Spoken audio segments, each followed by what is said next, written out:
नसीब से ओकर फोन हमरा हाथ लग गई। अगर ओकर हाथ में होखी तो अब तक कोनो न कोनो दुर्घटना हो जाइत। चला अच्छा भाई, शायद ओकरे नंबर बा। यह फोन के जरिए वो आतंकवादियों के साथ एकर कम्युनिकेशन हो सकत रहे। मंत्री के बच्चा के लेके सैफुद्दीन ऊपर आवा वाला बा, ऐसा मैसेज आइल बा।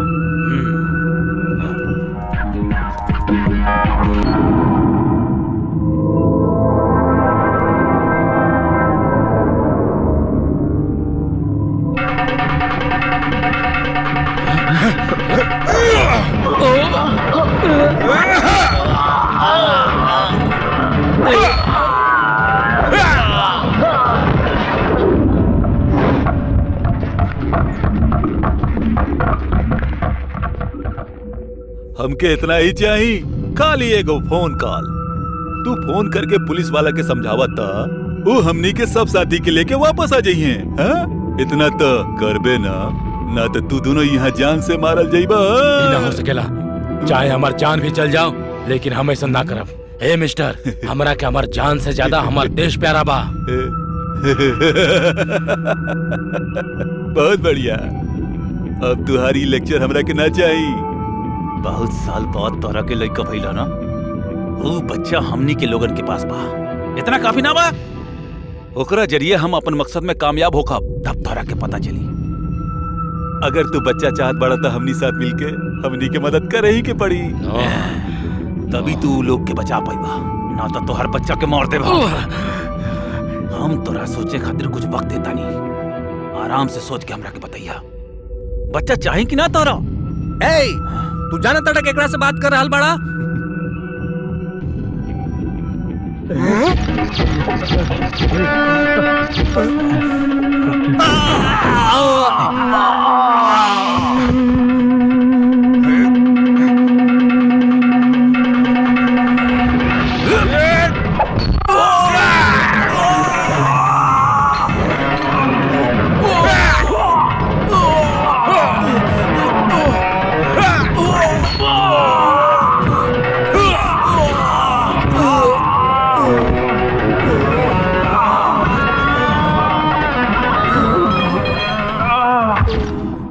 बोल गोपाल, ये मत सोच कि तू जीत गई ले। तोरा एक कारनामा की वजह से तोहरा कुछ पल में अंजाम भुगते के पड़ी, और कुछ पल के बाद इस अस्पताल के हमने बम से उड़ा दे। यह तोर सजा हो।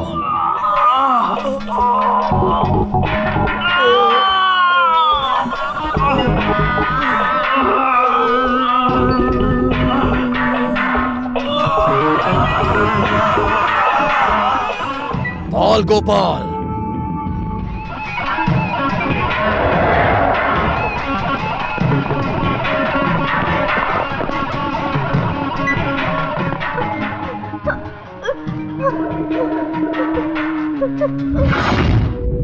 हम तोरा से कहले रहनी ना, ये युद्ध इतना आसानी से ना खत्म होगी। कैसन योद्धा बाड़ा तू? कुछ देर पहले तू एगो बच्ची के मरला और अब दूसर बच्ची के भी मारल चाहत बाड़ा। एकरे योद्धा कहल जाला।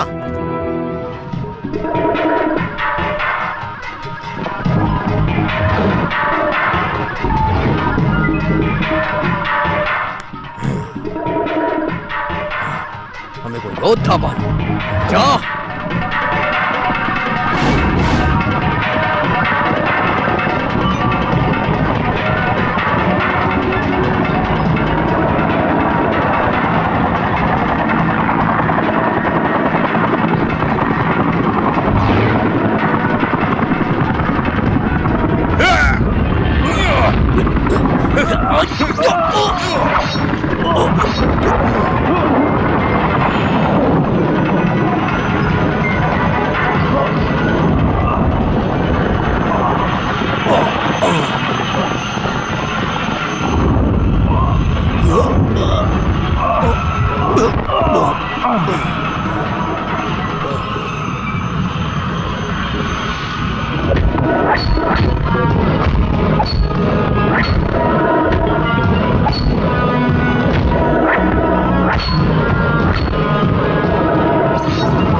डॉक्टर रउआ जे आज काम कैले बानी ई कोई मामूली काम नहीं के। ई लोग और भी कई जगह पे बम रखले रहले जो ई लोग प्लान बनेले रहले ओकरा डिफ्यूज कर दिले रउआ और यहाँ के लोग के जान बच गई। एकर वजह रउआ बानी।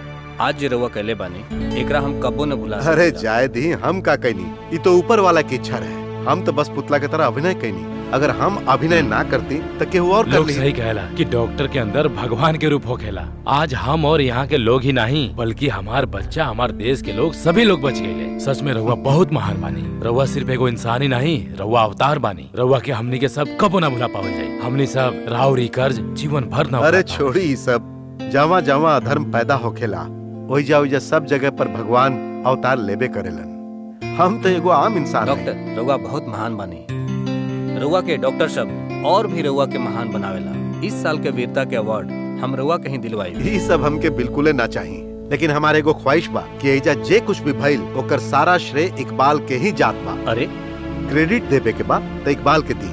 देखल जाए तो सभे काम हम ना कैनी, कुछ ऊपर वाला भी कैलन।